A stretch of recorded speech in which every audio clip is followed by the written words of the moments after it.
What's up gamers, DreamcastGuy here, talking today about the Phantasy Star Online 2 beta, because this was something I just could not stop playing this weekend. I think I logged in over 12 hours of leveling up, exploring all these gorgeous environments, and just trying to learn the different classes. It is exactly what I wanted in a sequel, and so much more. But there is some stuff in this game that I'm a little bit nervous about. Now let's start off by talking about why this beta is actually very strange. You see, typically, whenever game developers say that they're doing a technical test or like a beta weekend, it's because the game isn't finished. They really are trying to experiment with particular parts of the game itself. But that isn't the case with Phantasy Star Online 2.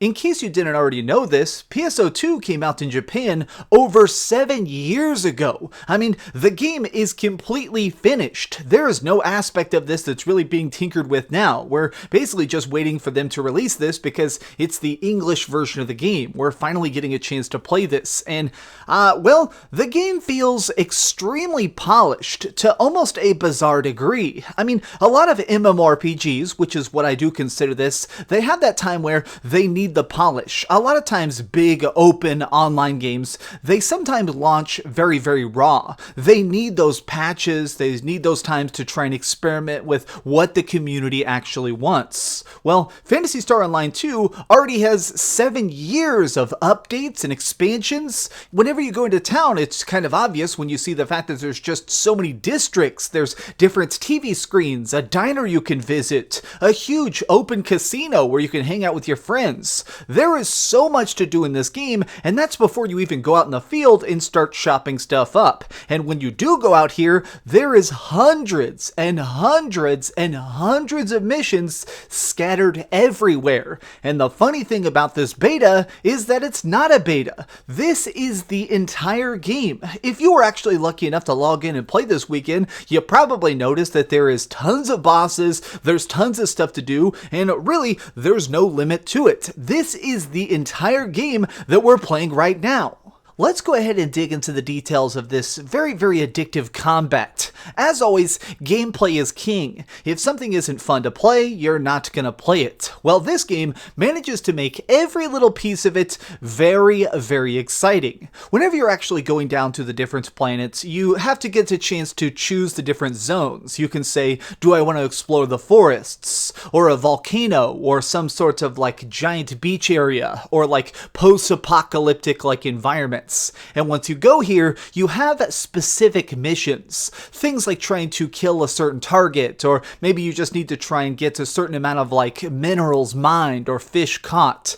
Once you get down here though, you're going to notice that the entire world is very crowded with bad guys. There is stuff everywhere. This is an incredibly hostile part of the universe. This is where your class is important. There is a ton of different roles you can play, from magic users to people who are able to just go up and bash people. There are certain classes that have pets that can help them out. But for me, I really enjoy playing as the robot race and being a ranger. These are basically the pros at heavy weapons. I've got rocket launchers, I've got sniper rifles, I've got gun blades, and I've got my handy dandy machine gun. And I use this to unleash heck. Getting into conflicts in Phantasy Star is very primarily based on rhythm. Basically, whenever you're actually firing your guns or trying to unleash your spells, you'll notice that there's this little like glimmer that happens on my character. That is the pace you need to set. By tapping attack to the set of this rhythm, you can do extra additional damage, triggering critical hits or just unleashing a lot more hell. Now, different people fight in different ways, but like something I like about my character is that at any time, I can choose to do this tight over-the-shoulder angle, and instead of using a lock-on system, I can shoot exact weak points. That's part of like the special strength of the Ranger, is the fact that if somebody is like got a weak point that's their big ol' eyeball, I can just directly aim at that and shoot it and do critical damage without trying to knock them down, or really trying to weaken them in a way that a melee class might have to do. Each of the different roles you can play has their own style, their own way of trying to handle different problems, but normally you are not playing alone. This is an MMORPG, and when I say that it is massively multiplayer, it is very much that. I mean, just going into this world, what's interesting is as soon as you drop onto a planet, it basically allows other random players who are doing the same mission or trying to explore the same environment, they will just appear in your game randomly. And I like this because it makes it where every time you're just playing it, you can have like 3 to 5 other people just popping up. If you're trying to take down like a tough boss, it can be very, very exciting when you're just seeing somebody and you're like, I don't know how I'm going to possibly handle this huge space dragon, and then suddenly an army of random cool heroes that are just like you pop up and help you take it down. And then each of you gets a giant share of the loot. Gear is extremely important. You are going to be constantly trying to upgrade, swap things out. You could do different power-ups on each part of your weapons and armor and kind of customize every single aspect of how your magic works, how your armor is going to actually take a hit. It is a game that really prides itself on depth of detail.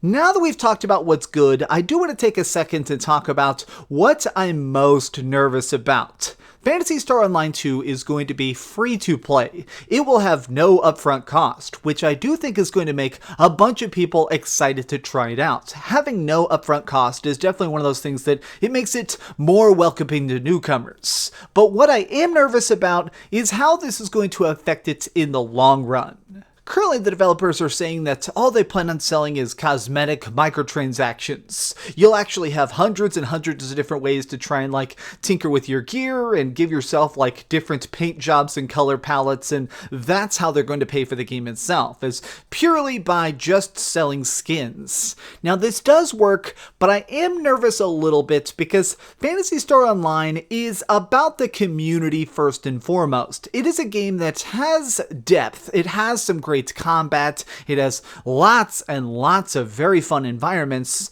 but it's mostly about just hanging out. This is a game about sitting in the city, going and just seeing people and talking to strangers. It is a game that is about having just those cool experiences with strangers. Like, just when I logged in last night, they randomly had a giant concert in the main town. There's like this digital diva who's like a celebrity in the Phantasy Star universe, and she showed up and had a concert in the city, and players really just kind of piled in to cheer her on or scream at her. There were a lot of people screaming at her, and it really felt like a lively event. It seemed like this real thing that we're all getting to participate in as a group. That is what makes the game appealing.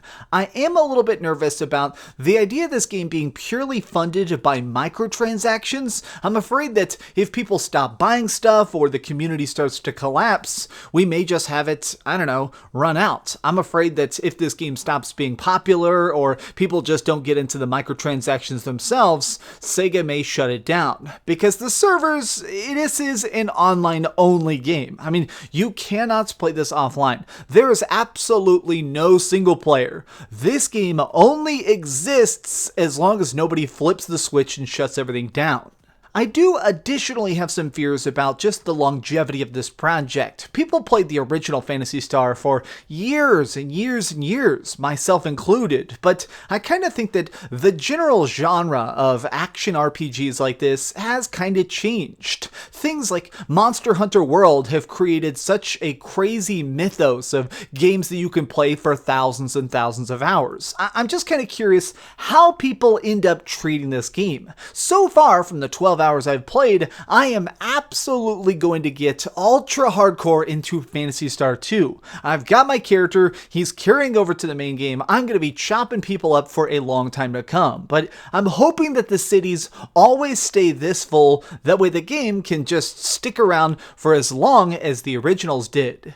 But what do you think? Did you get a chance to play any of the Phantasy Star Online 2 beta? And obviously I kind of got to put beta in quotes because this is the full game. Let me know your thoughts in the comments down below. If you enjoyed this video, please give it a thumbs up, share with your friends, and subscribe if you haven't already. But do me the biggest favor of all and keep dreaming. This video was super unscripted. I'm sorry I was kind of just rambling, but it was a very fun weekend playing this game, and I just wanted to kind of get some thoughts out of my head. Thanks so much for watching that video. If you want to see something else, you can always click this link to see what I put up last, or, subscribe and see what's coming up next. Also, I promise that whatever I do, it'll try not to suck.